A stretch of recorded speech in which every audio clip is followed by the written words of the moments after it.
Salut tout le monde, j'espère que vous allez bien les amis. On est parti pour une nouvelle vidéo. On va démarrer avec les unes des quotidiens madrilènes. Le quotidien AS qui consacre sa une à Marc Marquez, pilote MotoGP. Bon, c'est pas forcément ce qui nous intéresse. Ce qui nous intéresse, nous les amis, c'est évidemment le derby demain entre les Colchoneros de l'Atlético et le Real. Polvora Argentina en el derby.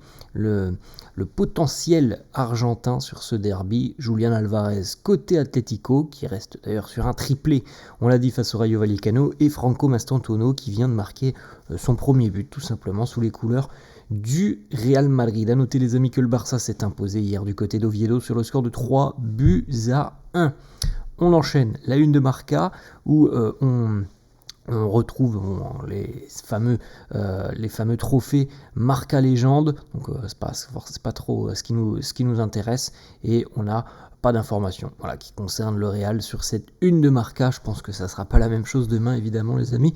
Jour de derby, on peut jeter un petit coup d'œil, le passif, l'historique des derbys sur les 10 dernières années du côté du Metropolitano. 11 matchs entre l'Atlético et le Real en Liga.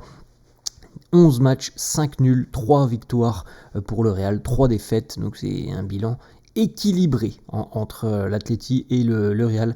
La dernière victoire du Real lors du derby à l'extérieur, c'était il y a 3 ans, en septembre 2022, donc évidemment c'est un terrain qui n'est pas forcément simple pour le Real, c'est quand même un derby, un match compliqué face à l'Atlético, donc la dernière victoire c'était il y a 3 ans, on verra bien si le Real demain va continuer sans faute cette victoire, ou s'il va y avoir un premier accro. En tout cas c'est le premier gros test de cette saison, sans manquer de respect à la Real Sociedad. Je pense que l'Atlético est une équipe qui nous posera peut-être plus de problèmes demain, donc c'est pour moi le premier gros test depuis le début de saison. Il est là, c'est demain.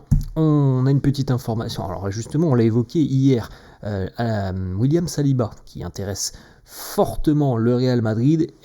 On va couper court à toutes les rumeurs, comme ça le dossier au moins il est clos. Selon tous les médias principaux et aussi les journalistes spécialisés mercato comme Fabrizio Romano et autres, William Saliba va prolonger son contrat de 5 ans avec Arsenal. Donc il est tombé d'accord, visiblement le défenseur français, jusqu'en 2030 avec Arsenal. Donc autant dire les amis que ça coupe court, c'est terminé. William Saliba ne rejoindra pas le Real Madrid. Il y a peu de chances que ça se fasse, parce que vous le savez très bien les amis, on peut le répéter encore une fois, mais prolonger son contrat, ça ne veut pas dire que le joueur ne va pas partir. Mais en revanche là, on peut comprendre quand même qu'il souhaite s'inscrire encore un peu dans la durée du côté d'Arsenal, donc on peut se dire que sur les 2 prochaines années, c'est mort, il ne viendra pas du côté du Real. Il a encore envie d'écrire une page de son histoire avec les Gunners, on peut le voir comme ça. Donc pour le moment c'est trop compliqué, ça ne se fera pas, donc le Real devra aller chercher une autre option. Rodra qui nous dit Saliba a été une priorité du Real Madrid, sa prolongation de contrat imminente avec Arsenal est vue comme un pas en arrière du côté du Real. C'est comme ça, on ne peut pas toujours avoir les joueurs que l'on désire sur le mercato. Le Real avait aussi d'autres alternatives, et on les connaît, les amis, en l'occurrence Ibrahima Konaté qui est en haut de la liste et qui semble être une option beaucoup plus réalisable, parce que Konaté, lui, est très loin d'avoir prolongé avec les Reds de Liverpool, et que la situation contractuelle du défenseur français n'est pas la même que Saliba, puisque Saliba, lui, était libre dans 2 ans. Konaté, c'est dans moins d'1 an maintenant, c'est été 2026, Konaté, il sera libre, et ça on sait que le Real apprécie ce genre de paramètres qui font que le joueur peut arriver gratuitement dans moins d'1 an. Donc Konaté est en haut de la liste. Castello Luqueba aussi, on l'a déjà évoqué à 2-3 reprises, Castello Luqueba, le jeune défenseur français du RB Leipzig, qui lui aussi fait partie des joueurs qui sont suivis par le Real. Petite photo à l'entraînement hier, c'était retour à l'entraînement pour Kylian Mbappé, pour le groupe au total. Kylian Mbappé, la préparation du derby pour Mbappé. On se souvient l'année dernière que l'Atlético en général, c'est une équipe qui a réussi plutôt à maîtriser Kylian Mbappé lors des rencontres entre les Colchoneros et le Real. Donc on espère que Mbappé demain pourra faire des différences qui pourraient s'avérer être très importantes. A noter d'ailleurs que Kylian Mbappé a 10 implications de plus que tout autre joueur de Liga depuis son arrivée en Espagne il y a à peu près un an, un petit peu plus d'un an maintenant. Kylian impliqué sur 42 buts en championnat, c'est 10 de plus que le deuxième au niveau du classement, Rafinha, et le troisième, Robert Lewandowski. On poursuit les amis avec petite photo aussi de Vinicius. Comme on l'a évoqué hier, la tendance actuelle semble être à Kylian Mbappé, Vinicius et Mastantuono en attaque, donc le même trio qui a performé face à Levante en milieu de semaine. C'est la tendance pour le moment au vu du derby demain. Petite information aussi, selon le quotidien AS, ça c'est une très bonne nouvelle, il vient de revenir depuis une petite quinzaine de jours, Jude Bellingham n'aurait plus aucune douleur au niveau de l'épaule, donc le club est évidemment ravi de cette information. Parfois les amis, il y a une opération chirurgicale et malgré tout le joueur a toujours des douleurs, ça prend un peu de temps. Là, ça se passe très très bien pour Bellingham. Visiblement, il est à l'aise par rapport à cette opération qu'il a subie il y a à peu près 2 mois, un petit peu plus de 2 mois. D'ailleurs, petite information aussi du quotidien AS, Xabi Alonso aurait des doutes et se questionne à l'heure actuelle par rapport au derby demain. Est-ce que Bellingham doit démarrer cette rencontre ? Le joueur se sent bien physiquement, donc c'est à Xabi Alonso de décider dorénavant. Il est évident que Jude Bellingham va récupérer une place de titulaire auprès de Xabi Alonso.